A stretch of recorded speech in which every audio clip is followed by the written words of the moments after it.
Hi everyone, and welcome to the first day of our jam-packed Futures at UA92 event. Futures at UA92 is a chance for you to hear all about our industry leaders and experts and hear all about their expertise in their fields so that you can learn as much as you can about their industry. And it might even help you with your future career pathway too. So we have a really busy day today, starting with our interview with Dr. Marnie Millard, and she'll be getting all the information out about her business industry and about being a CEO at the home of Vimto. From 11 till 12, we'll have a focus on your future session with Talk. From 1 till 1:45, we'll have a business course taster, and from 1:45 till 2:15, we will have an employability session on personal brands. And if that isn't enough for you, we also have 2 sessions on our on-demand content library on the student life with UA92 student Alex, and also we'll have a session on making connections with KPMG as well. So without further ado, I'd love to get kind of stuck in with our student ambassadors, Beth and Millie, who will be interviewing our brilliant CEO, Marnie Millard. So Beth and Millie, if you're able to turn your cameras and mics on, and we can get started as soon as possible.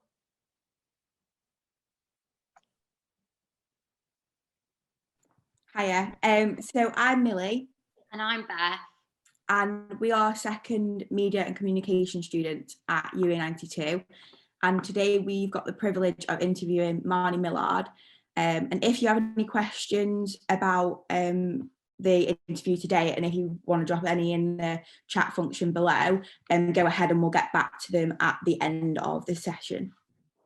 So Marnie's always been a part of the UA92 journey since the very beginning as the first chair, and is now the current CEO of our university, UA92. Many of you may know Marnie in her past role as the Chief Executive at Nichols, the home of Vimto, which was her previous role for the past 7 years. So today we're going to get an insight into Marnie's journey, everything before UA92 and all the future plans she has in mind. So hi Marnie, I hope you're well.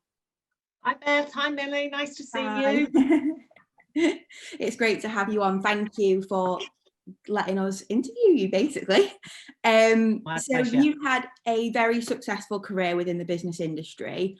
What made you want to be a part of the UA92 community? Yeah, thanks for that question, Millie. It's an interesting one as I reflect on that question, and I guess there's 3 points to my answer. One, I always wanted to be a teacher. I grew up in a small town in Cambridgeshire, and you know, at that point in my life, my real role models, bearing in mind this was all pre-social media and all of the non-reality shows that you guys watch these days. So yeah, I wanted to be a teacher. I had a particular maths teacher, Mrs. Land, who was particularly inspiring. So that sort of first set me off. Nobody in my family had ever been to university. My mum at 79 is still a hairdresser, doing bits and pieces when she's allowed, obviously. And my dad was a mechanical engineer. So when I said I wanted to be a teacher, and progress beyond A levels, that was sort of beyond their comprehension. And I actually had the opportunity to go to Birmingham Polytechnic, as it was then. And I remember getting on the train at Peterborough. I was on my own, I was 17. I got off at Birmingham New Street with my A to Z. And I had to walk to the campus, which was quite a long way. And I walked into the campus and, you know, just being totally frank with you, I was completely blindsided because I felt out of my comfort zone. I felt very intimidated. Nothing like the open days that we have at UA92, you know, with you and Beth being such great ambassadors and welcoming prospective students.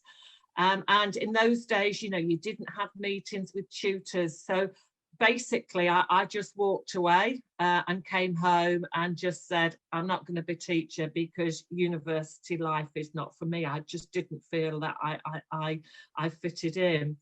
And then sort of fast forward, my son and daughter, that they've both been to university. Alex went to Manchester Met doing international business studies. And I was approached by the business school to sit on the advisory board, which I did. And I ended up doing some guest lectures. So in a very peculiar sort of way, I ended up being a teacher, but on the basis of my knowledge and my experience. And crikey, sitting in front of 300 students in a lecture theatre on a Monday morning at 9 AM. I can't tell you how daunting that is. That's probably one of the most daunting situations I've felt myself in. So that's the sort of two bits around me personally. But then professionally, I chaired the CBI Northwest region, and I did that for 3 years. So that's very much bringing the great and good of the Northwest together. And discussing the issues within the region. And, you know, an issue then, and it's still very, very pertinent today, was the lack of skills, and is the lack of skills and talent in the Northwest. And on the board, you know, we had representatives from Lancaster, obviously our shareholder here at UA92, Manchester Met, Salford, Liverpool St John Moore. And what I couldn't get my head around was the lack of connectivity between business and academia. Why are we not ensuring that the business needs are met by you know, exiting, for want of a better word, fantastic students out of the academic world? So that sort of, you know, set my mind thinking in that space.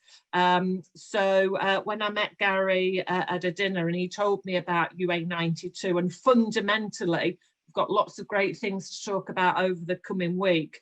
But, you know, my interest was around how do we ensure that academia truly works with business, and therefore ensures that we are filling the skills and talent required within the Northwest region. And as you both will know, business features a huge part in our day-to-day lives at UA92. So sort of a roundabout answer, but each bit played a part as to why I wanted to get involved. So obviously you've had a really successful career, but what would you say your biggest setback's been, and how did you overcome this? Yeah, again, you know, when you guys are asking me these questions, you sort of go back down memory lane a bit, because when you're in the thick of your career, you know, you're just powering on all the time, you know, you never really take the time to think about success. You're on to the next piece of activity. What's the next project? What's the next hurdle I've got to overcome? So I would actually say, you know, sort of rather than setback, I think the biggest challenge I've had in my career was a period of time when I worked for a company called Refresco. They're a huge international soft drinks organisation, spanning all of Europe and the UK, and they acquired a company based up in the northeast in Durham, and approached me to see if I would be the managing director. I, you know, felt it was the next big step post being commercial director to be an overall general manager. So I embarked on that with full vim and vigour, as we say at Vimto. I should stop saying we. I can't, sort of after 8 years of being at Vimto, it's still we. It will all pass by. But as I say, I went to work in Durham in a general manager role, and up until that point, all of my career had been predominantly commercial, and therefore going into a factory environment with 250 colleagues, 10 production lines. I soon found myself probably the first week completely out of my comfort zone, and really sort of had to set about teaching myself, asking for help, and really getting to grips with what running a factory meant, because there was a very, very specific level of expertise that I've always been curious about production sites. I like how factories run. You know, I like the environment, I like the atmosphere in a factory, I like the teamwork, but I'd never been on the front line, so to speak, as I found myself at Refresco. So, you know, I did that for 4.5 years, and I cracked it, but probably took every bit of self-determination, effort, and pushing me so far out of my comfort zone. But again, you know, for chats like this, when I reflect on that, that's when I learned so much, and you know, we'll never regret it. So I wouldn't say it was a setback, but it was a really, really hard gig for me, that one. Sounds like you've had a very diverse job roles throughout your career then. So what's your proudest achievement in your career so far? If you can. Yeah, I mean, again, you know, I could sort of give you when we at Vimto became bigger than Ribena in squash. I mean, you know, everybody kept saying to me, a brand from the north can't overtake a mega brand that is Ribena. You know, well, in 4.5 years, we did that. You know, the day I got the letter to receive my OBE, or the day I received a letter from Salford with my honorary doctorate, and, you know, again, not having been to university, you know, that was an amazing honour. So I could give you all of those examples, and I think guys in the audience would, yeah, I get that. But my proudest moments are people I've worked with. So we would have team briefs at Vimto, an annual conference, and I would top it and tail it, as we say in the industry, a bit like Katie's doing today.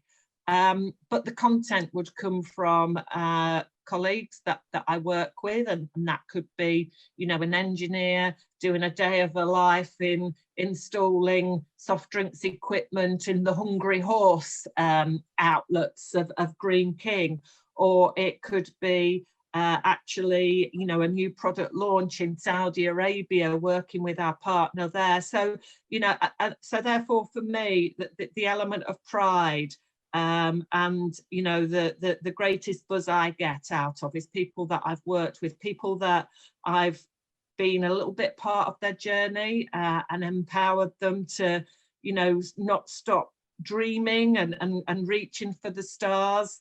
And, you know, in a small organisation like Vimto, you know, inevitably, there were individuals who, you know, went on to work for other companies, and that's brilliant. You know, my advice to anybody is, I'd rather have a really capable, ambitious, brilliant attitude and enthusiasm and drive for 2 years than have, you know, an individual who didn't really care less for 20 years. So, you know, throughout my career, and those people stay in touch.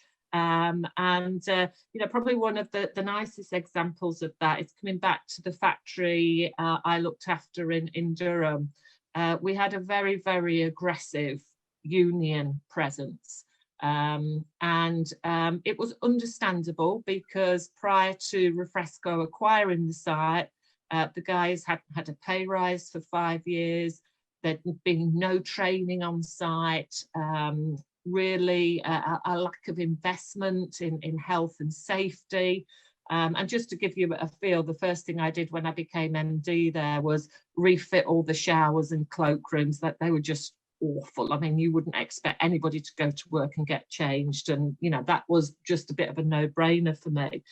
But that was a big challenge for me, because you know, I'd never come across a unionised site before, and I had a lot of changes to make, so I needed to get them on side with me. And my union rep, as they were called, was a guy who actually was responsible for making all the syrup. So when you have a soft drink, you have it a bit like a squash. So you have the syrup and then you add water to it. And he was the union rep. And we had some really testy and difficult conversations. But when I actually left Refresco, I got a letter from him. And I've still got that letter today. So, you know, he's telling me how appreciative they were of all the support and how I transformed the site. And then when I got my OBE, the first message I got through my LinkedIn account was from Mick, again saying he couldn't think of anybody who deserved it more. So it's what people think of you that really, really matters to me. So those are some of my proudest thoughts, you know, going back a couple of decades now, I'm afraid to say. As you could be, they sound amazing. But so you've sort of reflected on your younger self a bit already. So what's one piece of advice you tell your younger self looking back now?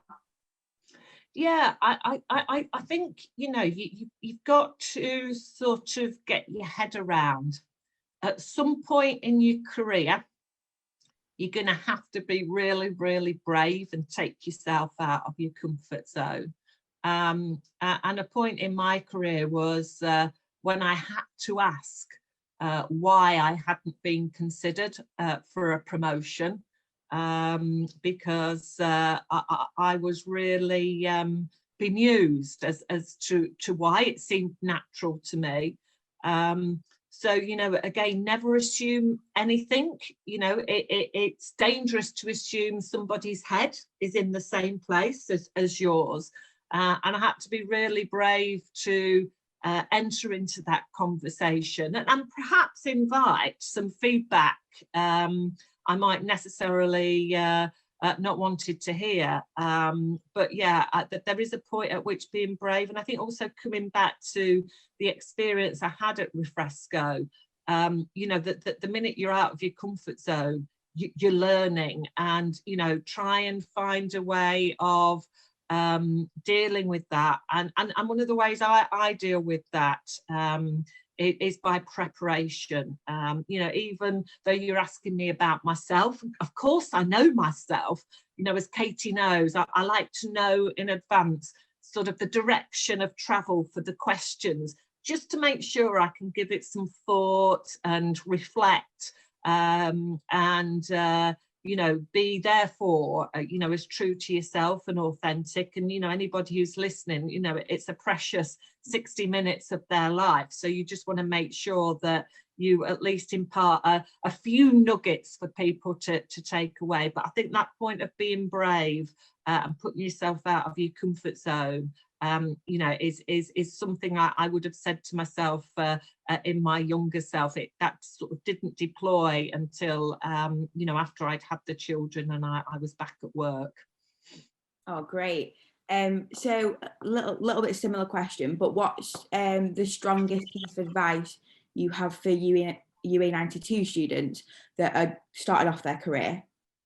Yeah, I mean, I think, you know, that preparation ensures that any opportunity you have, whether that's, you know, sitting in a lecture, having a guest lecture, being out with an insight day, you know, meeting a business leader. I mean, you know, obviously we're doing everything virtually, and we're certainly making the most of it, as you all know, at UA92. But it's not going to be long before we're all back in person, and you know, therefore having business back on campus. I think we'll all welcome that, won't we? But I think that preparation and thinking about an angle around, you know, what can I learn the most out of this particular situation and opportunity. So yeah, I prepare for everything. And, you know, I hate lastminute.com. Anybody who's worked with me knows that that's really not going to sit well with me. I'm really, I think, quite relaxed and easygoing. I mean, I guess some colleagues might disagree with that, but I think I am. There's just two areas around. lastminute.com really infuriates me when, you know, particularly we're preparing for a, you know, let's say a large presentation, you know, we had a big strategy day a couple of weeks ago with the UA92 board, and I think the team probably thought it was a bit overkill, the amount of sessions I put in, but I think you know, you're then sort of thinking through around all the elements of the conversation, and you know, hopefully therefore making sure you feel totally prepared for those left field questions. And then I hate being late. And I really think it's very rude for people to arrive to meetings late. So I don't have many funny little ways, but they're two of them that, you know, that they're areas that have the ability to irritate me, let's put it that way. I'm a bit similar to that. I hate being late. I hate. I'll tell you this story. So hold that thought. So I'd had Alex and Katie, my two children, and I had a 2.5-year career break. So the point at which I went back to work, I was in a great position because I didn't actually have a job. And I was in one of those positions where I had some choices. And again, through life, having choices is an amazing level of freedom, and is very empowering. I ended up going for an interview at McCall, which is where I ended up working for 11 years. And a friend looked after the children, and I was going from East Yorkshire to Lancashire area rather, and I'd got to go across the M62, and I really misjudged the traffic, and I arrived late for my interview. Can you imagine how that made me feel? I worked for Andrew for 11 years, and Andrew's a serial entrepreneur. But every entrepreneur, you know, that they tend to have a few quirky ways. And again, one of Andrew's quirky ways was about being late. I'm really amazed to this day, and I still see Andrew and we talk because they're one of our they're one of the suppliers at Vimto. And I don't know why, but he still saw me that day. But as you can imagine, internally, I was very anxious and fretful because I decided this is the job that I wanted. So yeah, that's the only time I can really remember ever being late. And gosh, what a time to be late, hey? But I still got the job, so I must have wowed him, mustn't I? So achieving an OBE in 2018 is a huge honour. So please, could you tell us a bit more about that? Yeah, so it's a bit of a bizarre tale, really, because it's never clear how an individual is awarded an OBE. You know, you don't really know how or whom. I travelled a lot with Vimto. And as usual, I was away, and Dan, my husband, said there's a really official looking letter arrived for you. And I thought, oh crikey, I bet I've been in the bus lane again, because I've got an non-executive role at a company called Finsbury Food Group. They're a huge baker, and they own the Memory Lane cake site in Cardiff, and every board meeting we go to one of the sites. So again, one of the reasons I really love Finsbury is we get in the factories, but every time we stay in Cardiff, the Hilton is right in the centre of Cardiff, and I get to the Hilton, but every time I manage to go down the bus lane and I get a fine, even though I think I've been there 4 or 5 times. So I thought I'd got another fine for being in the bus lane, so I said to Dan, well, you better open it. And it went quiet on the other end of the phone. So I said, have I got another fine? He said, no, it's from the Prime Minister. It's from Theresa May. I said, you what? He said, it's from Theresa May. And he said, it's on behalf of the Queen. And they want to know if you'd accept an OBE for business in the Northwest and international trade. That was a very large part of my role at Vimto.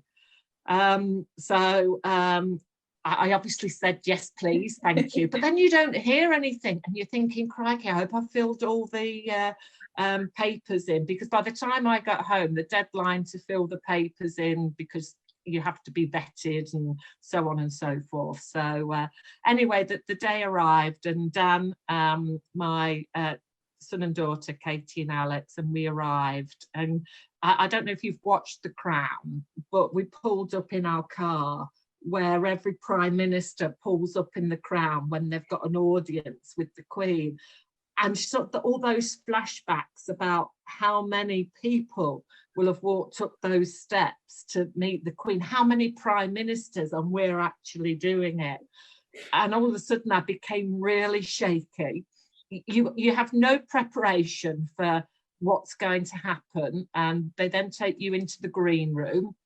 At this point, you still don't know who's going to present you with your honour. And I didn't think it was the Queen. I really hoped it would be Prince William. Not that I don't like the rest of them, but I hoped it would be Prince William. But you don't know. And a really dear friend of mine, Simone Roche, she heads up the Northern Power Women movement. So guys, anybody out there, have a look at Northern Power Women.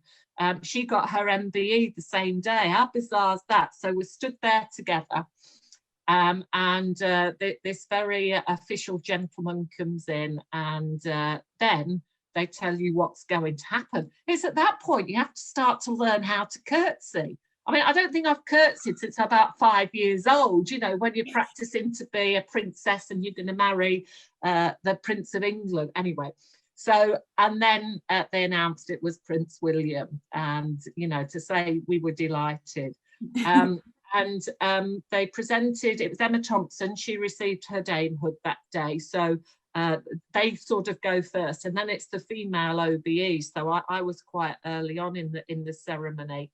And we were waiting, and I got to see Prince William, and he knew all about Vimto. He knew about my work in the Middle East. He knew about the 60 females we've got working in the factory in Saudi Arabia, which, you know, just happened. And, you know, that was just at the point when women were being allowed to drive in Saudi. I mean, he was so well informed, but you actually get a video afterwards. And at the time, it just goes like that. But we must have chatted for 3 or 4 minutes. And Dan and the children said, we never thought you were going to come away, Mum. And I was perfectly composed until I got into the, like, a little anteroom, and they take your honour off. And then I couldn't stop shaking because it was all that self awareness, it all coming to life. Thinking, I'm actually in Buckingham Palace. I've just been awarded an OBE for my day job. You know, I'm not anything special. I'm just doing what I'm, you know, what the best I can. But I'll tell you apart from that, the overriding emotion on that day was I thought Katie and Alex would be a bit nonplussed about going to Buckingham Palace. But they were so proud and so in awe of the surroundings, and we had the most amazing day. And I said to Dan, sort of as we sort of went to bed that night, you know, as a parent, you're meant to be proud of your children. When your children are proud of you, I think particularly being a working mom, and, you know, the times when I've probably missed a nativity play, I never missed anything to do with the children. If I said I was going to be there, I would be there. But clearly, you know, when you've got a full-time job, you've got balances, and, you know, you have to share the parental responsibility of attending. So I always would be there. But the overriding emotion was, you know, I was gobsmacked with how proud they were of me, and that's a reversal of roles as a parent. So, you know, that would be my overriding sort of feeling and sentiment out of the day. But it was an amazing day, an absolutely amazing day. It sounds it. Wow. So historically, board level jobs are filled by men, and this has obviously changed over recent years with multiple females pushing through those barriers, with you being one of them. Was a board level job something you'd always seen yourself doing, or was it just naturally when you progressed through your career? Yeah, to be perfectly honest, Millie, it was as I progressed through my career. You know, as I said earlier, you know, my sort of aspirations as a young person, you know, were dashed and I went into a number of roles early in my career, mainly in customer service roles, in sales and marketing. And I don't think I ever envisaged being a CEO, let alone leading an iconic brand like Vimto. I can honestly say that, you know, I really haven't experienced a glass ceiling moment in my career. Having said all that, you know, there's still lots of work to do, and you know, we still need to encourage businesses to really think hard around how families and how mums and dads balance really busy careers. You know, at Vimto, we introduced flexible working years ago. Primarily, my office faces out on the entrance of the office in Newton-le-Willows, and you know, on a regular basis, I could see mums and dads rushing to get in the door at 9 o'clock. You know, having done the school run, and we all know what the traffic's like on the M6, and you know, so on and so forth. And you know, by just empowering people to come and go with a different structure, you know, was our little contribution, you know, to making sure couples could be as ambitious as they wanted to be. And a really good example is the UK sales director, Nick, and his wife, Esther. They both have massive jobs, him with Vimto and Esther with another big consumer brand. And you know, that they have 3 little ones. I think they're all under the age of 6 now. And you know, that they're juggling, and therefore if Nick was leaving at 3, half 3 or 4, I always felt a sense of pride, because I knew then that he was going to do the school pickup, and therefore Esther would be at work. So, you know, there's still those practicalities to overcome. And I think one of the massive upsides of COVID is not just the acceleration of working from home, because frankly, we haven't had a choice, have we? But it's the attitude towards flexible working, I think, is most important. Because, you know, at the end of the day, you know, and until scientists prove a different way, you know, I'm here to have the babies, and you know, the physical impact is on the female. We can't change that. So why don't we just embrace that and accept that, and therefore think about, okay, how are we going to empower everybody to be the very best they can? And you know, you're probably, and hope you feel that as students at UA92, and I think, you know, within any organisation, it's the CEO role, not just to tick boxes around the gender pay gap, not to just tick the box because, you know, a review's done by government and boards need to have 33% women on their boards. You know, it's about leaders as they're looking at their talent coming through the business, making sure that balance is from top to bottom, because then there's choices to be made.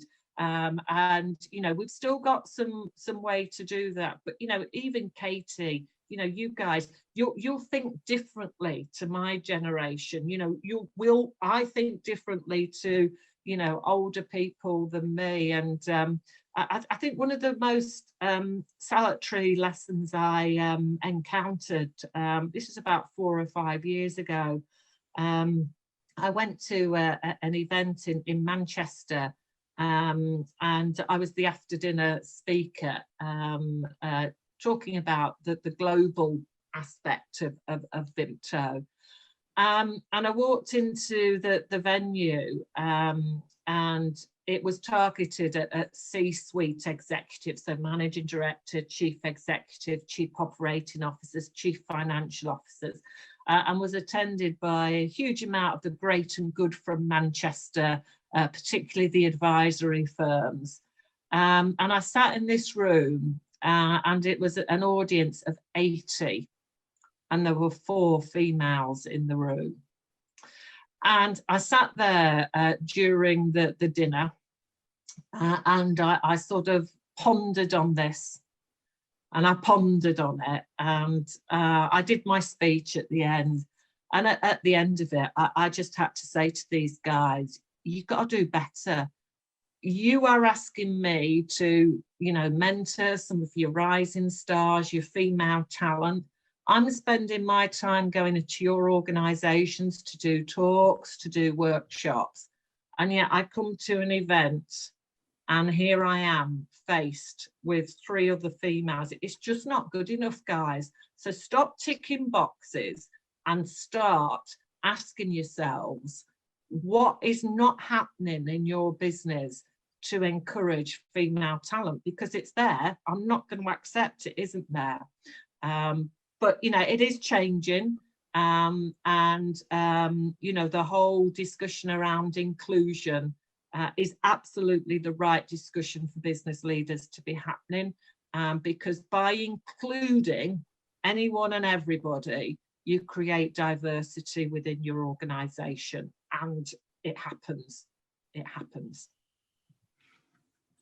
So as 2 students of the first cohort of UA92, and you're the new CEO, please could you tell us like your short-term and long-term vision? Yeah, I mean, the short term's been, as you can imagine, a challenging short term as a result of the pandemic. Therefore, you know, short term ensuring, as you guys know, that we can do as much face-to-face teaching as possible, you know, within the guidance that the government are providing us with. However, to answer that question a little bit more broadly, I'm working really hard with the team, particularly with Izzy, who joined us in November as head of recruitment, to really discuss how we reach what we would probably class as non-traditional students who have probably never contemplated that university might be an opportunity for them.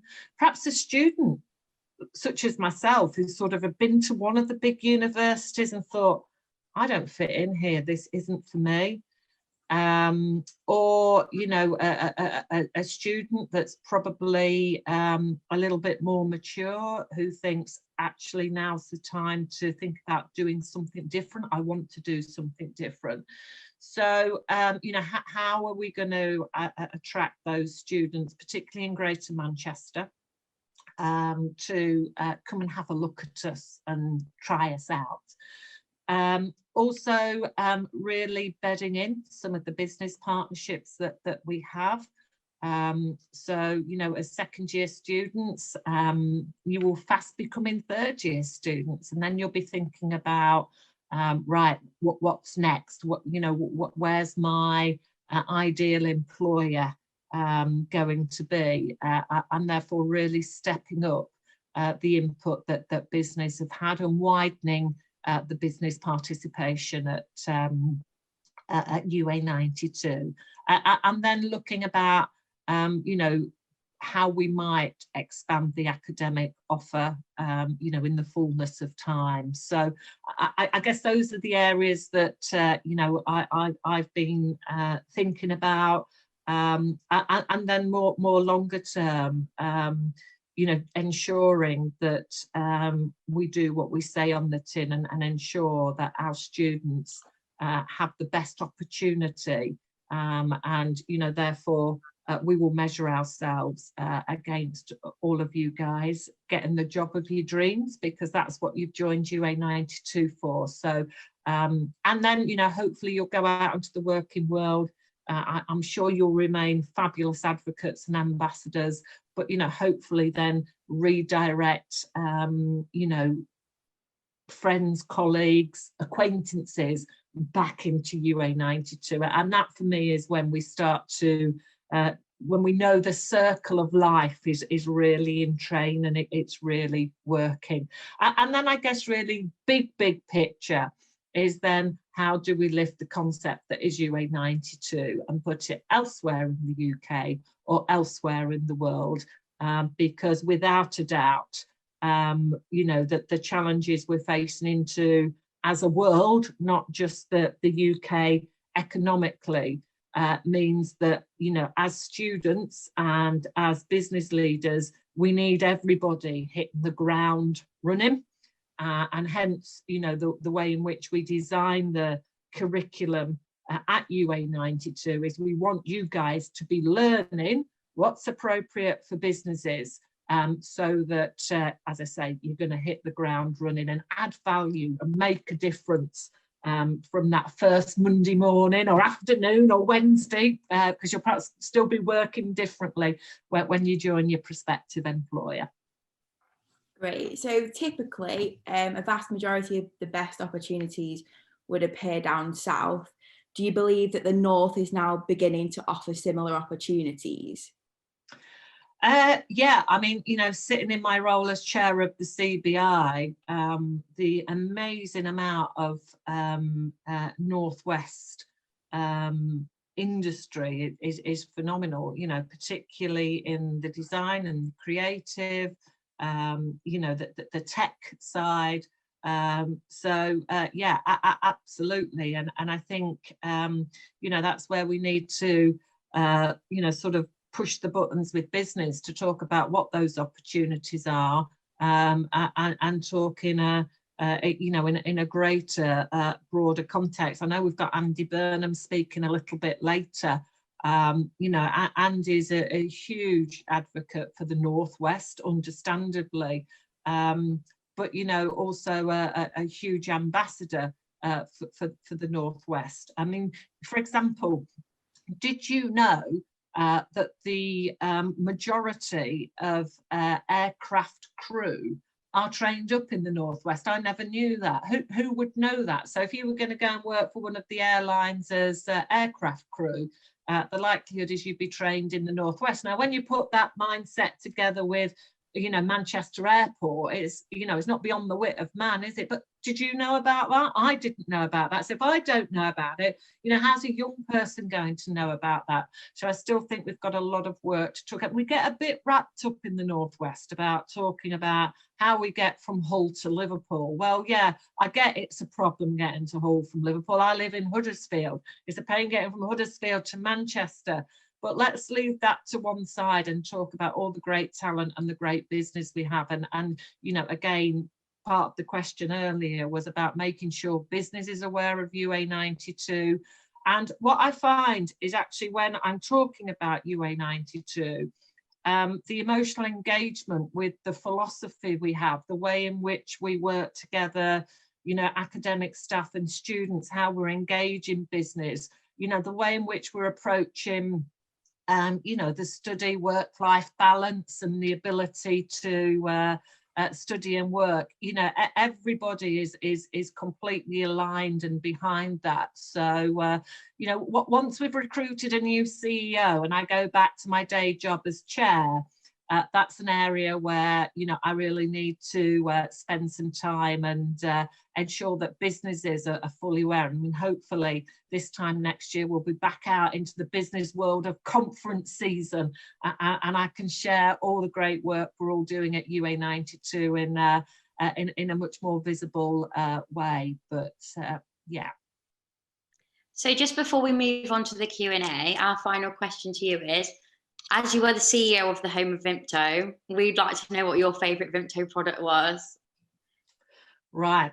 So shall I give you right, I'm going to give you two answers. You probably get now, I've always got a couple up my sleeve. So I'll give you perhaps what's considered to be the politically correct answer, but genuinely is Vimto squash, because I never drink enough water. No added sugar, by the way. So so Vimto squash, but I do like a Vimto bonbon. But funnily enough, you know, the brand licensing part of Vimto is enormous. We've got about £20 million of retail sales value in non-soft drinks products. And Helen, who looks after all of our development, along with the technical team, is just an amazing individual. And we've launched everything from jelly beans, bonbons, even Vimto fudge. But we've just launched cupcakes, so a nice handy mix, and there was a pancake mix out for Pancake Day as well. So there's loads of goodies. So, but yeah, my product of choice would always be no added sugar Vimto squash. Nice. Not very excited, is it? I hope you two like Vimto. Yeah. Beth bought a big bottle about this big, drinks it in like 3 days. Good girl. Important to remain hydrated. Yeah, I love the little fizzy cans, no added sugar. No added sugar. So thank you so much, Marnie, for coming on. And also this interview will be on our podcast, Chats with UA92 Insider, which is a little plug for us. So yeah, if anyone watching wants to know anything more about being a student at UA92, be sure to go and check that out. We'll have a look in the chat function now, see if we've got any questions. So Oliver says, hi Marnie, if you were entering the world of work now, what industry would you go into and why? Oh gosh, that's a hard question. I mean, I think the food and beverage industry is, a massively exciting sector to go into. I know, that there's huge amounts of opportunity in tech, huge opportunities, in the creative sector in Manchester, whether that's PR or digital agencies. But, in the food and beverage industry, you capture every part of cradle to grave, so field to supermarket. And I think, what I'd like to also, really think coming out of COVID is, we're obviously indebted to the NHS and, all those researchers, but what about all those folk that have turned up at your local Sainsbury's, your Tesco, the delivery drivers, and there's great brands in the sector, and loads of innovations. So I've been really lucky. Every sector I've been able to relate to, but it's no fluke that I've stayed in soft drinks. Wherever I've worked in the world, whether it's at Vimto, Refresco or McCaw, whether that's producing supermarket brands or producing on behalf of Innocent, for example, or PepsiCo, it's tremendously innovative market.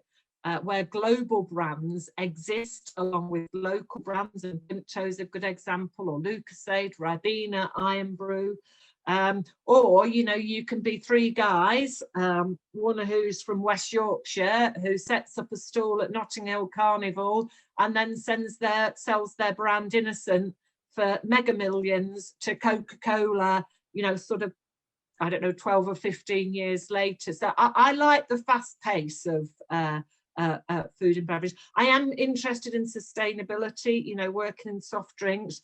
It's not without its challenges, not least of all the soft drinks industry levy that was introduced in 2018.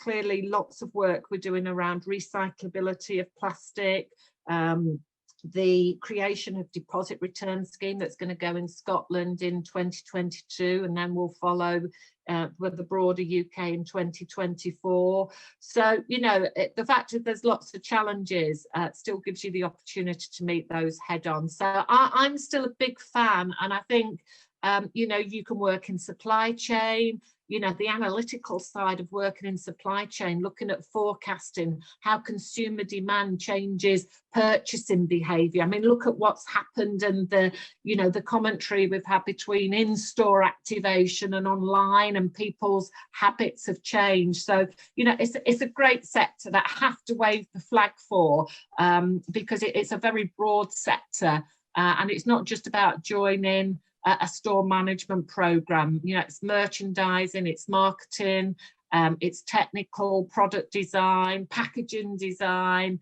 all sorts of different aspects. So have a look at that one. Great, thank you. So there's another one about networking. So how do you build such a good network?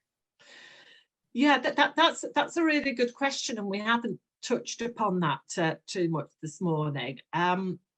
I less so today, but even a few years ago, you know, networking, particularly if you walk into a room at a senior level, and you know, you're probably in the minority as a female, it can be really daunting and intimidating.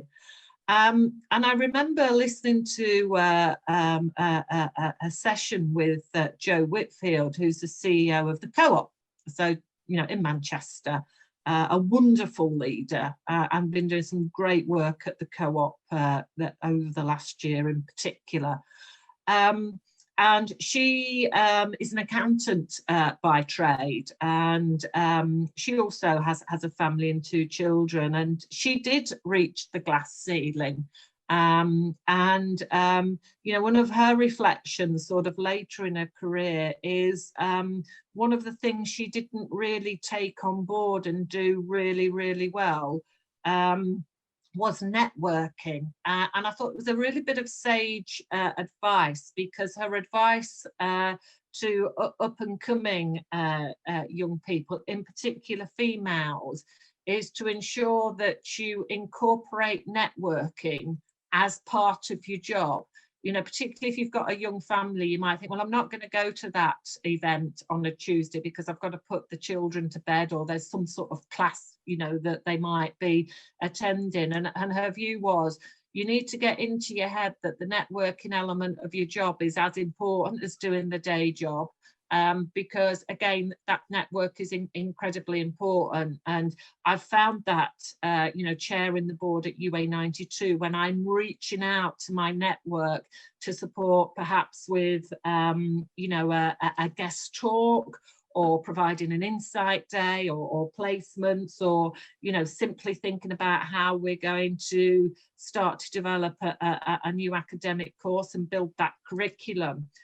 You know, once you reach out, there's no lack of support to do that. So that networking is really important, but it comes back to that point I made earlier about preparation. So, you know, if I'm going to a dinner, again, I like to know where I'm going to be sitting. It's not because I'm a prima donna and say I don't want to sit there. I like to know who's going to be on my table, and then I sort of find it's helpful then if I've found out a little bit about the person. And I think great leaders have an innate ability to listen and ask questions.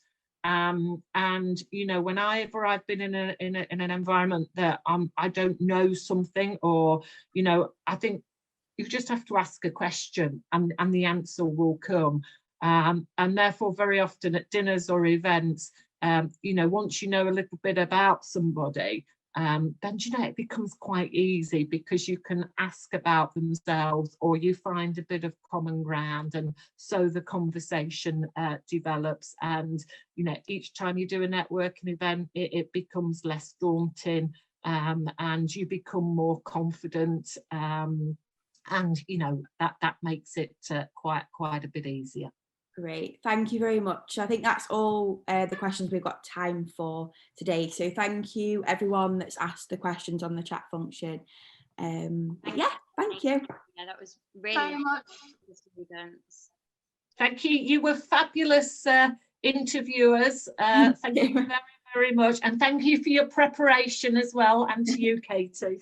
Oh, thank you. You're an inspiration to us all here, Marnie, and it was really lovely to hear about you receiving your MBE. I'm very jealous that you got to meet Prince William, because he's my actually. So, I'll have to ask you more about it when I see you, but thank you so much, girls. It's been really, really insightful. I hope to see you all soon.